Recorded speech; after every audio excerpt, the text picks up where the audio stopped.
My fellow Americans, 4 years ago, we launched a great national effort to rebuild our country, to renew its spirit, and to restore the allegiance of this government to its citizens. In short, we embarked on a mission to make America great again for all Americans. As I conclude my term as the 45th President of the United States, I stand before you truly proud of what we have achieved together. We did what we came here to do, and so much more. This week, we inaugurate a new administration and pray for its success in keeping America safe and prosperous. We extend our best wishes, and we also want them to have luck, a very important word. I'd like to begin by thanking just a few of the amazing people who made our remarkable journey possible. First, let me express my overwhelming gratitude for the love and support of our spectacular First Lady, Melania. Let me also share my deepest appreciation to my daughter Ivanka, my son-in-law Jared, and to Barron, Don, Eric, Tiffany, and Lara.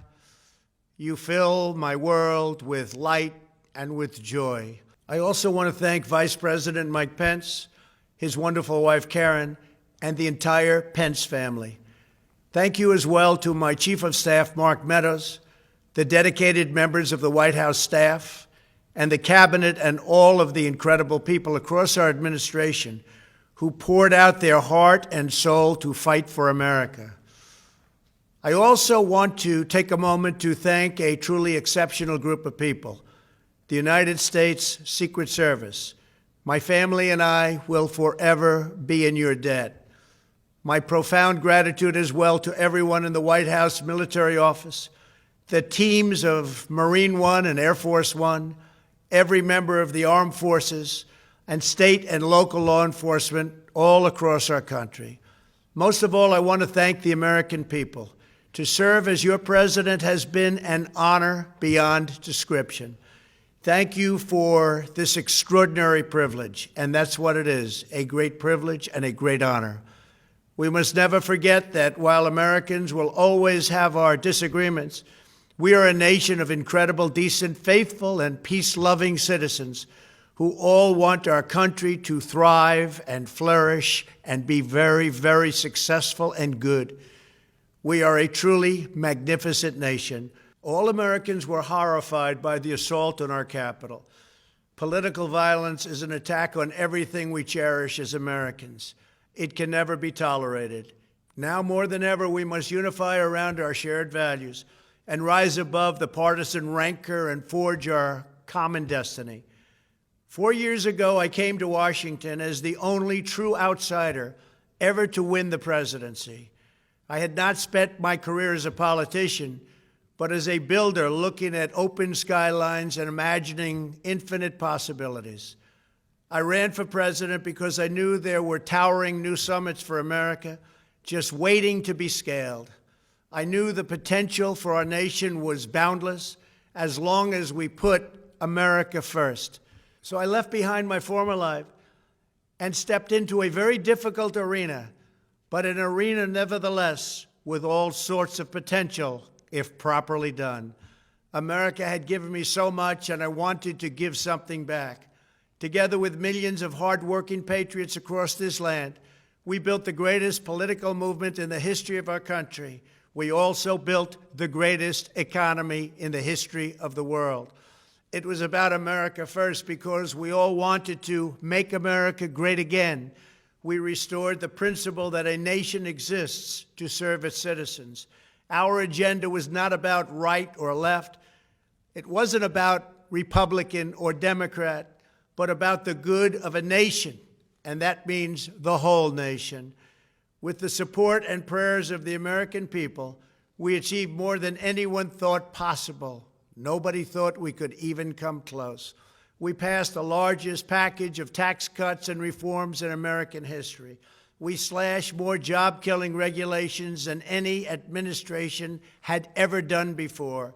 We fixed our broken trade deals, withdrew from the horrible Trans-Pacific Partnership and the impossible Paris Climate Accord, renegotiated the one-sided South Korea deal, and we replaced NAFTA with the groundbreaking USMCA. That's Mexico and Canada, a deal that's worked out very, very well. Also, and very importantly, we imposed historic and monumental tariffs on China, made a great new deal with China. But before the ink was even dry, we and the whole world got hit with the China virus. Our trade relationship was rapidly changing. Billions and billions of dollars were pouring into the U.S., but the virus forced us to go in a different direction. The whole world suffered, but America outperformed other countries economically because of our incredible economy and the economy that we built.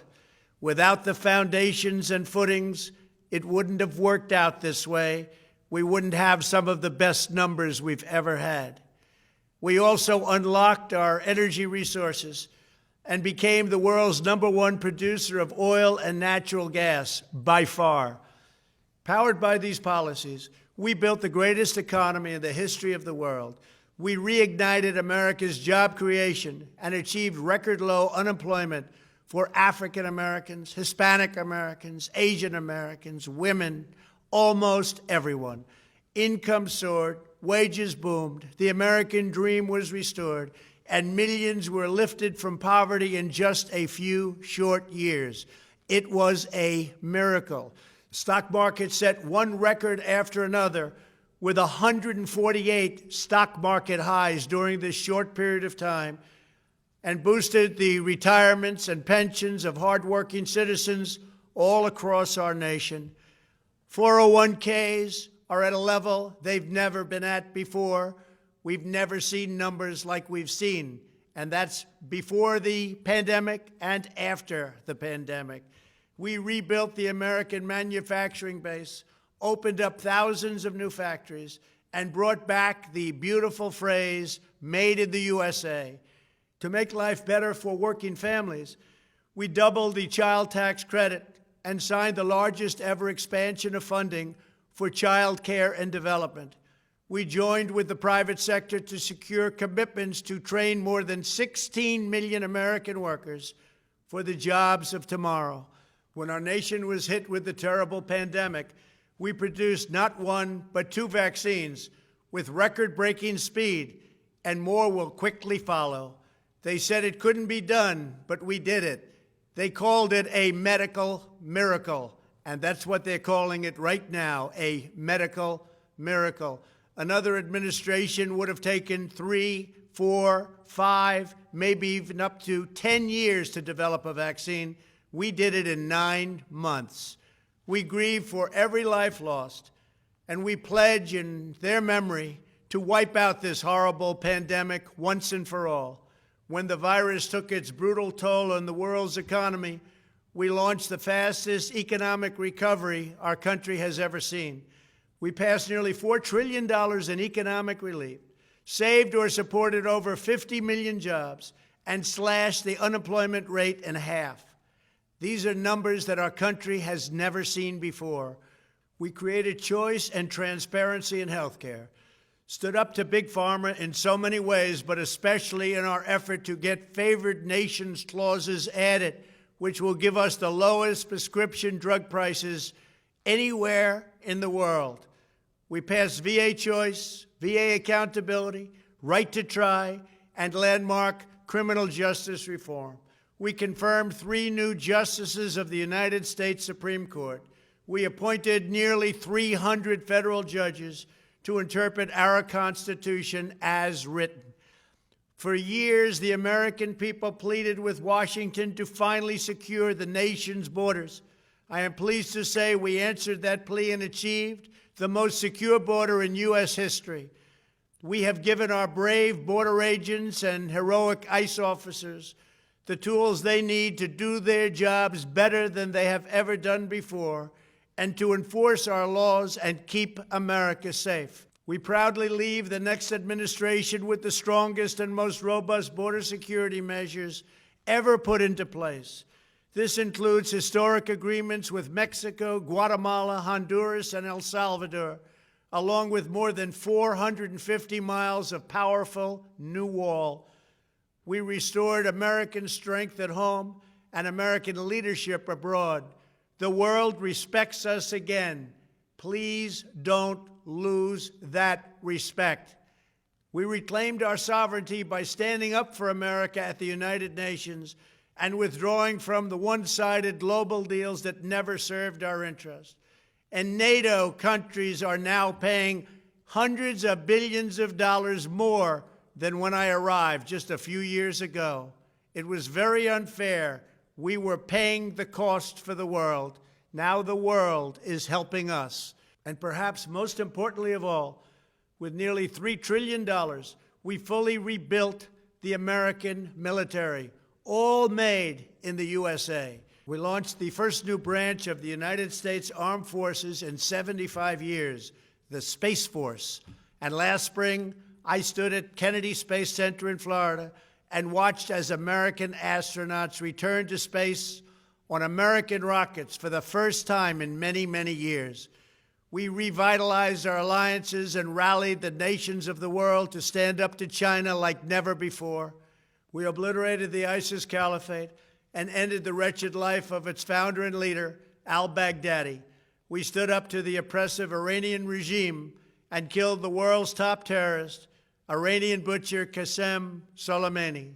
We recognized Jerusalem as the capital of Israel and recognized Israeli sovereignty over the Golan Heights. As a result of our bold diplomacy and principled realism, we achieved a series of historic peace deals in the Middle East. Nobody believed it could happen. The Abraham Accords opened the doors to a future of peace and harmony, not violence and bloodshed. It is the dawn of a new Middle East, and we are bringing our soldiers home. I am especially proud to be the first president in decades who has started no new wars. Above all, we have reasserted the sacred idea that in America, the government answers to the people. Our guiding light, our North Star, our unwavering conviction has been that we are here to serve the noble, everyday citizens of America. Our allegiance is not to the special interests, corporations, or global entities. It's to our children, our citizens, and to our nation itself. As president, my top priority, my constant concern, has always been the best interests of American workers and American families. I did not seek the easiest course. By far, it was actually the most difficult. I did not seek the path that would get the least criticism. I took on the tough battles, the hardest fights, the most difficult choices, because that's what you elected me to do. Your needs were my first and last unyielding focus. This, I hope, will be our greatest legacy. Together, we put the American people back in charge of our country. We restored self-government. We restored the idea that in America, no one is forgotten because everyone matters and everyone has a voice. We fought for the principle that every citizen is entitled to equal dignity, equal treatment, and equal rights because we are all made equal by God. Everyone is entitled to be treated with respect, to have their voice heard, and to have their government listen. You are loyal to your country, and my administration was always loyal to you. We worked to build a country in which every citizen could find a great job and support their wonderful families. We fought for the communities where every American could be safe and schools where every child could learn. We promoted a culture where our laws would be upheld, our heroes honored, our history preserved, and law-abiding citizens are never taken for granted. Americans should take tremendous satisfaction in all that we have achieved together. It's incredible. Now, as I leave the White House, I have been reflecting on the dangers that threaten the priceless inheritance we all share. As the world's most powerful nation, America faces constant threats and challenges from abroad. But the greatest danger we face is a loss of confidence in ourselves, a loss of confidence in our national greatness. A nation is only as strong as its spirit. We are only as dynamic as our pride. We are only as vibrant as the faith that beats in the hearts of our people. No nation can long thrive that loses faith in its own values, history, and heroes, for these are the very sources of our unity and our vitality. What has always allowed America to prevail and triumph over the great challenges of the past has been an unyielding and unashamed conviction in the nobility of our country and its unique purpose in history. We must never lose this conviction. We must never forsake our belief in America. The key to national greatness lies in sustaining and instilling our shared national identity. That means focusing on what we have in common, the heritage that we all share. At the center of this heritage is also a robust belief in free expression, free speech, and open debate. Only if we forget who we are and how we got here could we ever allow political censorship and blacklisting to take place in America. It's not even thinkable. Shutting down free and open debate violates our core values and most enduring traditions. In America, we don't insist on absolute conformity or enforce rigid orthodoxies and punitive speech codes. We just don't do that. America is not a timid nation of tame souls who need to be sheltered and protected from those with whom we disagree. That's not who we are. It will never be who we are. For nearly 250 years, in the face of every challenge, Americans have always summoned our unmatched courage, confidence, and fierce independence. These are the miraculous traits that once led millions of everyday citizens to set out across a wild continent and carve out a new life in the Great West.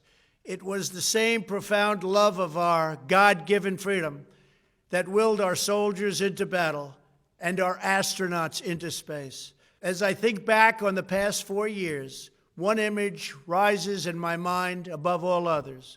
Whenever I traveled all along the motorcade route, there were thousands and thousands of people.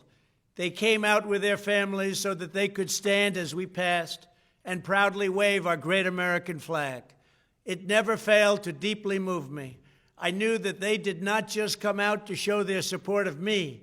They came out to show me their support and love for our country. This is a republic of proud citizens who are united by our common conviction that America is the greatest nation in all of history.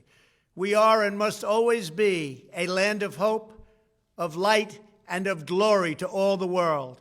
This is the precious inheritance that we must safeguard at every single turn. For the past 4 years, I have worked to do just that. From a great hall of Muslim leaders in Riyadh to a great square of Polish people in Warsaw, from the floor of the Korean Assembly to the podium at the United Nations General Assembly, and from the Forbidden City in Beijing to the shadow of Mount Rushmore, I fought for you, I fought for your family, I fought for our country. Above all, I fought for America and all it stands for, and that is safe, strong, proud, and free. Now, as I prepare to hand power over to a new administration at noon on Wednesday, I want you to know that the movement we started is only just beginning. There's never been anything like it. The belief that a nation must serve its citizens will not dwindle, but instead only grow stronger by the day. As long as the American people hold in their hearts deep and devoted love of country, then there is nothing that this nation cannot achieve. Our communities will flourish, our people will be prosperous, our traditions will be cherished, our faith will be strong, and our future will be brighter than ever before. I go from this majestic place with a loyal and joyful heart, an optimistic spirit, and a supreme confidence that for our country and for our children, the best is yet to come. Thank you and farewell. God bless you. God bless the United States of America.